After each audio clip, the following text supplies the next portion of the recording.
Now, what's God's vision for relationship with man? That's chapter 2. See, God hand forms man from the dust, and then he blows his breath of life into man, and that man is alive. Then he picks up man, and he places him into this thing called a Garden of Eden, which is just filled with abundance and just beautiful. There's just an overwhelming amount there, and it's just from the eye, you can't even imagine how gorgeous it is. It's where the most precious gold is found. That's the Garden of Evil. But he also gives them free will. Are you going to listen to me? I created you. I know what's best for you. You're going to listen to me or not. I'm going to give you that choice. That's the tree of the knowledge of good and evil. So we have our free will. And then he gives purpose to man through his work. He says, I want you to work this place here, man. I gave it to you. Work it. He's also communing with man and woman every day. He walks through the garden and he's with him all the time. And then we see the first exclamation point in the Bible. Adam gets Eve and he goes, at last, I have this woman. How great is this? You'll notice they have no kids. How great is this? So God's vision is putting us among beauty and abundance, walking with us every day in a close relationship, okay, where there is just goodness. That's really his vision for us. Chapter 3. All right, can everybody there, chapter 3? You didn't have to go too far, did you? Go ahead, Ellen. The serpent was the shrewdest of all the wild animals the Lord God had made. One day he asked the woman, did God really say you must not eat the fruit from any of the trees in the garden? Of course we may eat the fruit from the trees in the garden, the woman replied. It's only the fruit from the tree in the middle of the garden that we are not allowed to eat. God said you must not eat it or even touch it, or if you do, you will die. You won't die, the serpent replied to the woman. He knows that your eyes will be opened as soon as you eat it, and you will be like God, knowing both good and evil. The woman was convinced. She saw that the tree was beautiful and its fruits looked delicious. So she wanted the wisdom it would give her. So she took from the tree and ate it. Then she gave some to her husband, who was with her, and he ate it too. At that moment their eyes were opened, and they suddenly felt ashamed at their nakedness. So they sewed fig leaves together and covered themselves.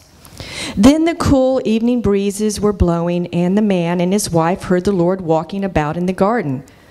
So they hid from the Lord God among the trees. Then the Lord God called to the man, "Where are you?" He replied, "I heard you walking in the garden, so I hid. I was afraid because I was naked." "Who told you you were naked?" the Lord God asked.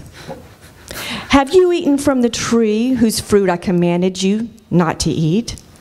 The man replied, "It was the woman you gave me from the fruit, and I ate it." The Lord God asked the woman, "What have you done?" "The serpent deceived me," she replied. "That's why I ate it."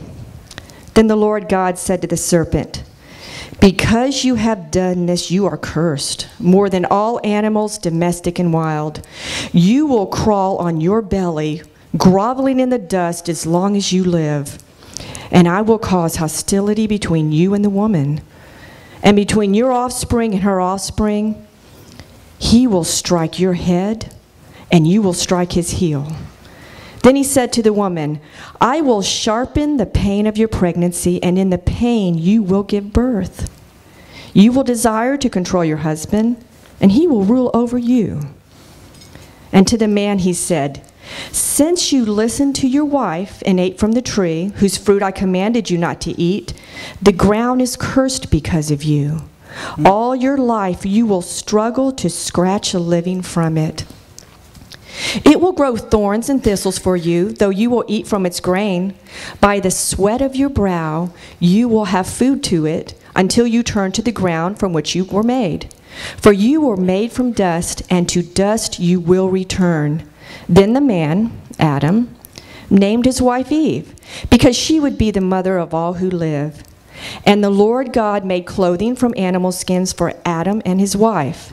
Then the Lord God said, "Look, the human beings are like us, knowing both good and evil. What if they reach out, take fruit from the tree of life and eat? Then they will live forever." So the Lord God banished them from the Garden of Eden, and he sent Adam out to cultivate the ground from which he had been made. After sending them out, the Lord God stationed mighty cherubim to the east of the Garden of Eden, and he placed a flaming sword that flashed back and forth to guard the way to the tree of life. All right. Thank you. I want to appreciate it. She's a mom. She reads like a mom, doesn't she? I like that. What we see here is we go from God's vision of his relationship with man. All of a sudden we see evil enters the story as a talking snake. The attributes of this natural creature are lying, deceiving, and a clear enemy of God. And he's really clever, and he draws out really the best of us, from us. Rationalization, denial, pride, shame, and control. All our best qualities. The temptation appeals, look at this, when the snake talks to the woman, the temptation appeals to the mind. It says, imagine this. You can be like God, knowing the difference between good and evil. In fact, you can decide what's good and evil separate from God. He doesn't know what's best for you. You can decide what's best for you. You decide what's right and wrong. Sounds pretty good. Well, this is called sin. And it's called the original sin, if you haven't heard that term before, because it was the first sin that man had committed. And what is sin? It's basically disobedience to God. He said, don't eat from that tree or you will surely die. And why would God tell us not to do something? Think about that one. I'll leave that with you. All other sin that we ever have in our whole life has its root in this original sin. It all goes back to, I'm God, I don't need God, I get to choose what's right and wrong. That's basically what all sin is. But there were consequences to the original sin, and the big consequence was the promise. If you eat of that tree, you will surely die. Satan said, nope, you won't die. Well, they did incur the death penalty, so now they were doomed to die. Now, as such, man is in charge of all creation. So if he's now going to die, what we see now is all of creation begins to die. Then what happens? 1,600 years pass. Man is doing his thing after this sin. And man is doing his thing. They're breeding, multiplying, and filling the earth. And what happens is God looks down, and here's what he sees. Who's my volunteer number one? Volunteer number one, please read Genesis 6, 5 to 8 on page 7. So this is God now looking down on the earth after 1,600 years of man hanging out. Go ahead. The Lord observed the extent of human wickedness on the earth, and he saw that everything they thought or imagined was consistently and totally evil. So the Lord was sorry he had ever made them and put them on the earth. It broke his heart. And the Lord said, I will wipe this human race I have created from the face of the earth. Yes, and I will destroy every living thing, all the people, the large animals, the small animals that scurry along the ground, and even the birds of the sky. I am sorry I ever made them. But Noah found favor with the Lord. Wow.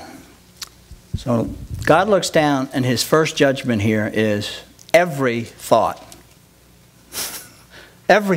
was completely and totally evil.